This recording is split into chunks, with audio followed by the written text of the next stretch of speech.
Jangan lupa like, comment, and subscribe channel YouTube TVRI Bengkulu dan nyalakan lonceng notifikasinya.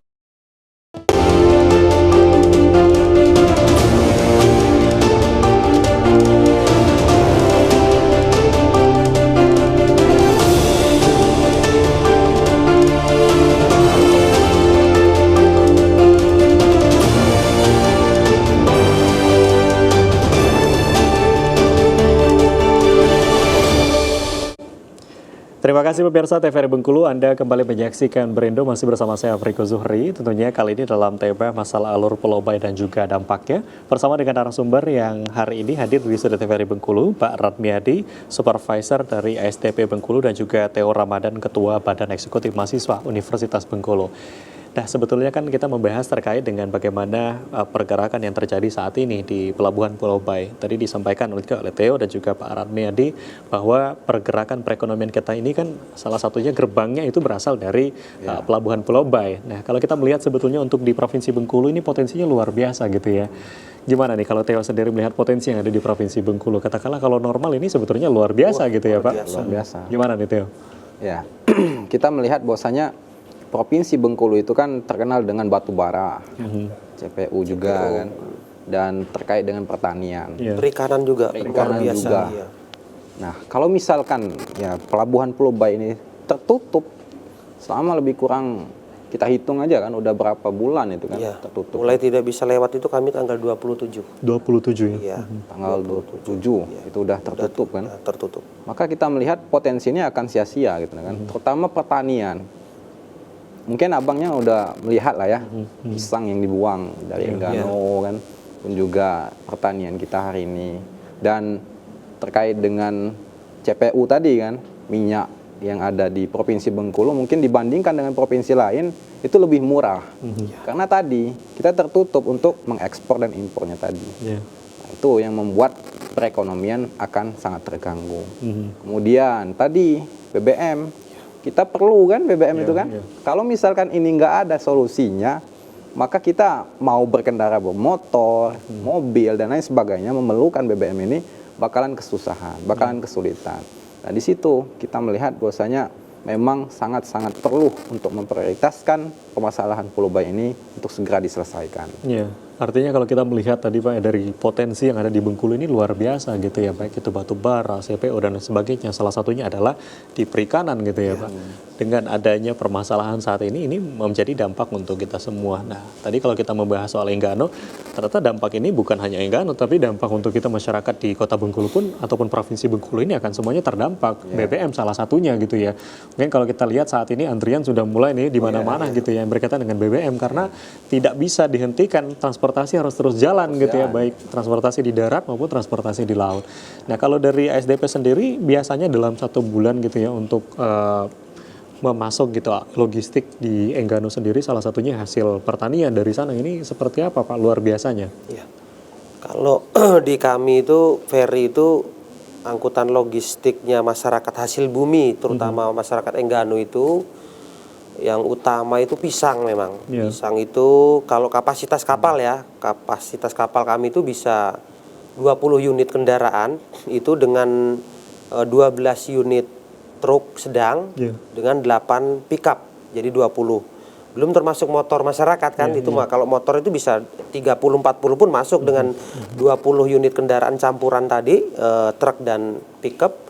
Termasuk pribadi itu motor masih bisa 20-40 kendaraan masuk di kapal kami. Nah artinya apa?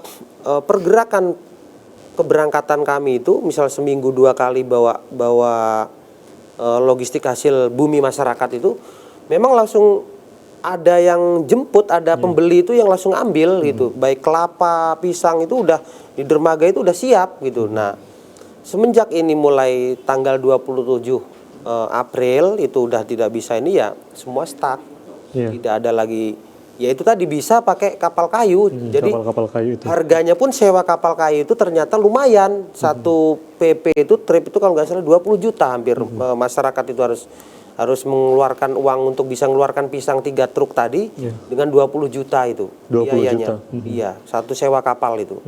Kalau untuk durasi sendiri kan kalau kapal besar biasanya dari 12 jam itu katakanlah normalnya gitu ya. Tapi kalau untuk kapal kayu ini seperti apa? Kemarin kami sempat ngobrol 18 jam. 18 jam, 18 itu udah normal tuh 18 Normal jam ya? iya, lebih lama dari kami karena ya kapal inilah istilahnya kan apa peralatan ini pun kan mesinnya kapasitasnya nggak sebesar ferry kan seperti itu.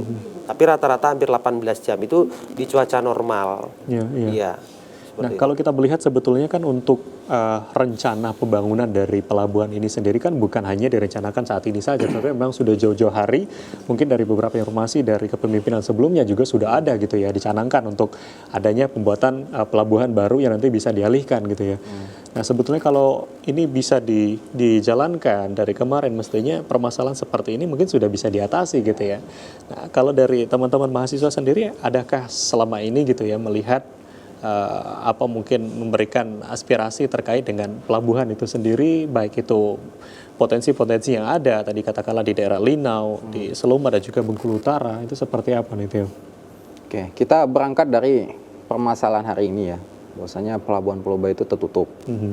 Dan ini merupakan bencana yang termasuk nggak ada sangkut pautnya dengan bencana alam yang terlalu besar dan terjadi menutup pelabuhan Pulau Bayi. Terakhir kali Bang, permasalahan Pulau Bayi ini tertutup itu di tahun 2000-an. Di tahun 2000-an itu karena adanya tsunami. Nah, hari ini kita melihat apakah ada tsunami? Nggak ada kan?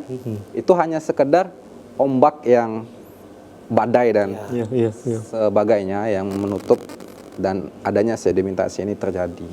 Nah, kita melihat bahwasanya pemerintahan ini sejauh ini memang sudah melalaikan. Sedikit lamban gitu ya. Lambat juga kan terkait dengan permasalahan ini.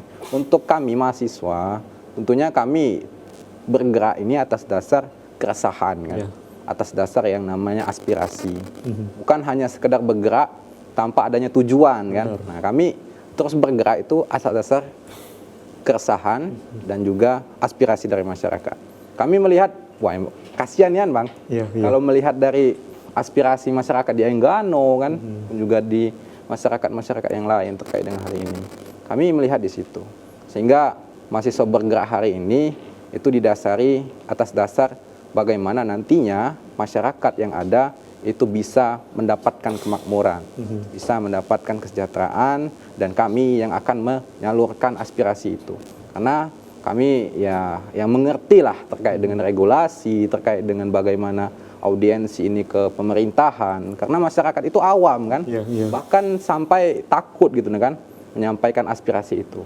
Sehingga itulah hadir kami sebagai mahasiswa untuk menjadi bagian dari itu tadi. Oke, nah kedepannya apakah ada kolaborasi teman-teman mahasiswa atau mungkin dengan pemerintah dan lain sebagainya yang akan dibentuk gitu ya untuk bisa menyampaikan aspirasi-aspirasi seperti ini, mungkin tidak hanya disampaikan melalui rapat umum yang ada di provinsi, bahkan mungkin bisa disampaikan karena ini menjadi permasalahan yang cukup nasional gitu ya, permasalahan ini mungkin bisa teman-teman mahasiswa nanti akan bergerak lebih jauh gitu, seperti apa?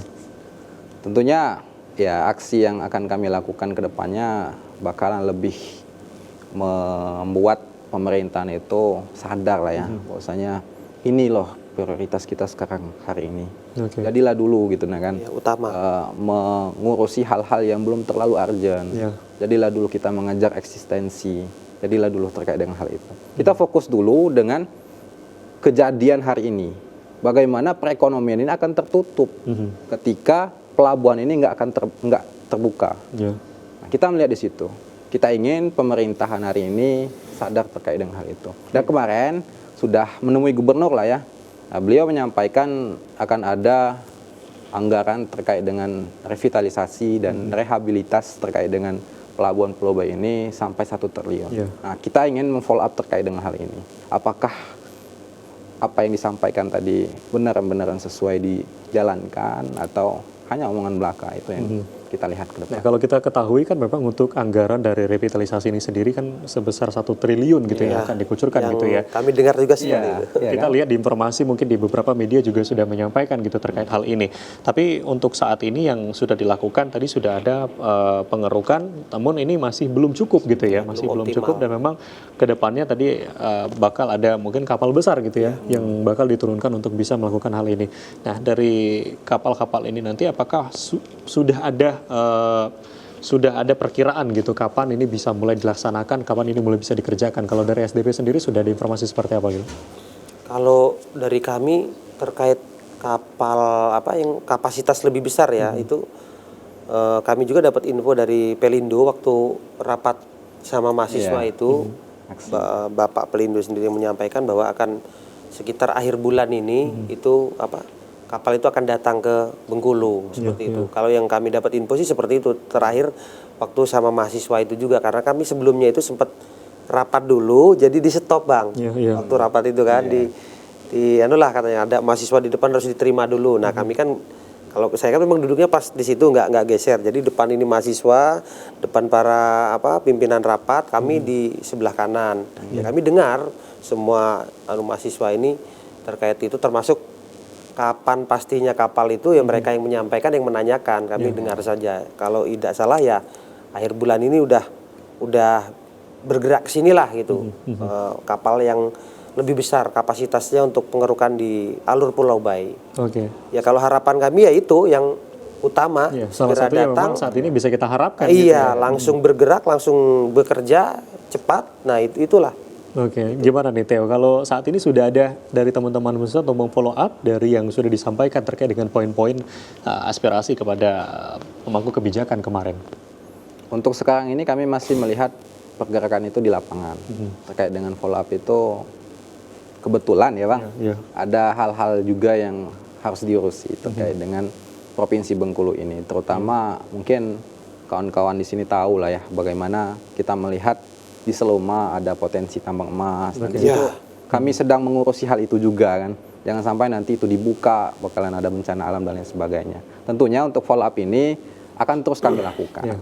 Ada tim-timnya, ada bagian-bagiannya juga untuk memfollow up bagaimana nantinya Pelabuhan Pulau Bayi ini sesuai dengan janji tadi harus diselesaikan, harus dibuka dan bisa menjadi pelabuhan seperti biasanya. Ya, mestinya kalau kita melihat memang saat ini permasalahan di Bengkulu ini cukup banyak, tapi kan mestinya sudah tahu mana masalah yang memang harus diprioritaskan gitu untuk bisa diselesaikan. Baik, kita akan break, nanti kita lanjutkan kembali. Pemirsa janganlah kemana-mana, kami akan kembali tetaplah di Brando.